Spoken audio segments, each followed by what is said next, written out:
Highway to consciousness or slow suffering and stomach cramps? Which one would you choose? Ayahuasca and Bufo, both are gaining popularity, both are powerful, both are transformational. Each medicine serves a purpose, and it's important to know it based on your process, where you're at, and what you need, because the wrong choice might leave you more lost than before. So, what's right for you, ayahuasca or Bufo? I want to make a disclaimer in the beginning that there are a lot of generalizations in life, and also ayahuasca, psychedelics, Bufo. What's right for one person, what's the experience of one person is their experience, but another person might have a totally different one.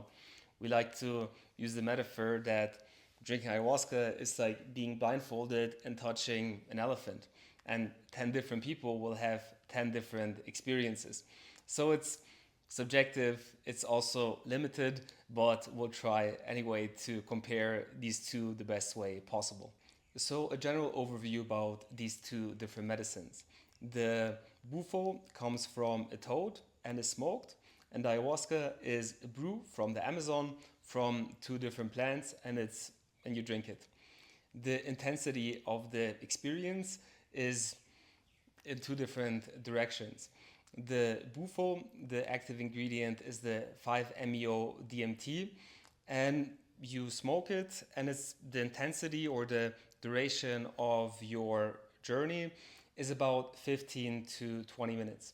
And what people usually experience is a dissolution of the ego and becoming one with the universal consciousness, which is obviously a huge reset. It's a very spiritual and for many people a very eye-opening experience. The ayahuasca, on the contrary, it takes between 6 to 7 to 8 hours one ceremony.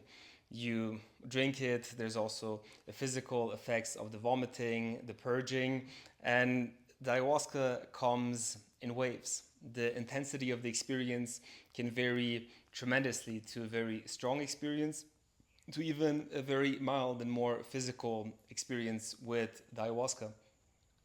In my personal opinion, there is a huge benefit to the duration of the ayahuasca ceremony because you ease into it.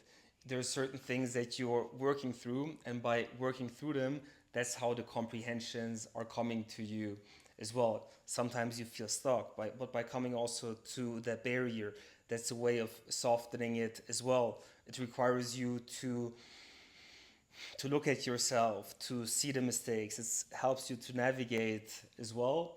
So that's my personal opinion on the length of the ceremony of the ayahuasca and the huge benefit that I see in it. Ayahuasca and Bufo are both ancestral medicines that have been used for millennials. However, many people are not aware that the Bufo doesn't have an uninterrupted traditions. So they used it, let's say, 1,000 years ago, but there was a time when the medicine was lost, and now they rediscovered it. So I think that's one important aspect to mention. And also, back in the days, the way it used to be that the shamans, they would sing to the toad, they would make music, they would play the flute, and by putting that toad in that state of ecstasy, of joy, it would secrete the substance that then they would use for the ceremonies, which is beautiful, exchange of energy. Obviously nowadays it's looks a bit different. They catch the toe, they usually scrape it off, and it's not as harmonious of a process. So it's important to look at how is the Bufo sourced, and also knowing that it's an interrupted tradition, that there was a time when Bufo hasn't been served. On the contrary, with ayahuasca, it's native to the Amazon rainforest, to Peru, to Colombia, to Brazil, to Venezuela, to Ecuador, and there have been generations for generations passing down this wisdom of the plants, the ceremony. Obviously, there's parts of the ceremonies which has changed over time because 500 years ago there was no guitar in the ceremony, and now it's starting to become more and more an element too. So there's obviously some innovations, there's some change. That's how life is, but there is that uninterrupted tradition with the ayahuasca. Let's talk about the benefits of these two different ancestral medicine. The Bufo is an incredible reset, a reboot of your system. It also helps if you have trouble connecting with other ancestral medicines. It can connect you once, and once it opens, you're going to be able to connect easier to other ancestral medicines as well.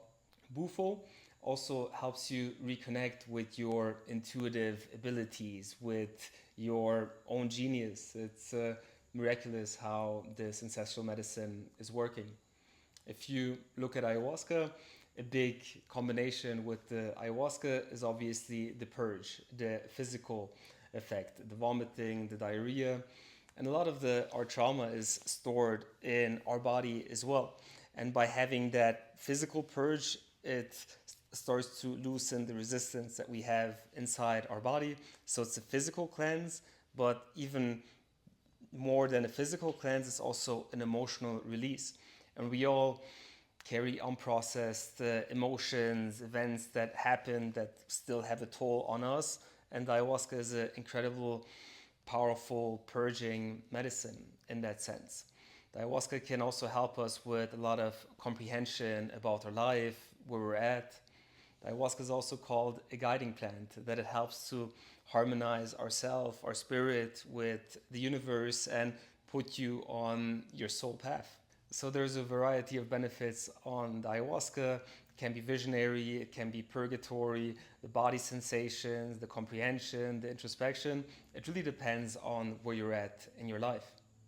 I want to talk about combining ayahuasca and Bufo. There are certain retreats where, let's say, you do 3 ayahuasca ceremonies and 1 Bufo ceremony or something around that. And personally, I would advise against it because they're both very strong medicines, and it's important to not overload the system, trying to cramp in as much as possible, but also to allow each medicine to develop within us and giving that level of rhythm, giving that level of space as well. You might have heard it through this video. I have a level of personal skepticism around the Bufo. I see a lot of people approaching Bufo because they feel like it's the ultimate experience, the strongest psychedelics which is there. I want to be one with God and all that kind of stuff, and it's okay, but I feel like there's a level of compulsion in many people that are drawn to the Bufo, and it's also important, not just around the Bufo, but around all of these ancestral medicines, that it's actually less about the effects in the ceremony and more about the effects in the weeks, days, months after. And to focus on the healing and allow it to develop in whatever way it needs to develop in you. The ayahuasca also allows for a smoother entry. With the Bufo, you're catapulted in that state. Within 15 minutes, you come back, and I feel like it's very difficult to integrate that experience. It's even very difficult to integrate the experience of ayahuasca, but there's at least a rhythm to it that I feel like is more natural to us. With ayahuasca, you can also get to those states of consciousness that people are looking for in the Bufo. But in my experience, it takes more work. You need to work through your limitations. You need to work through your attachments. And by working through it, you start to become more one with the field. And you can reach those states as well. But it requires more work on your end. What is the right medicine for you? Listen to yourself. Where do you feel a magnetic pull towards? And in the end, have the courage to follow your intuition.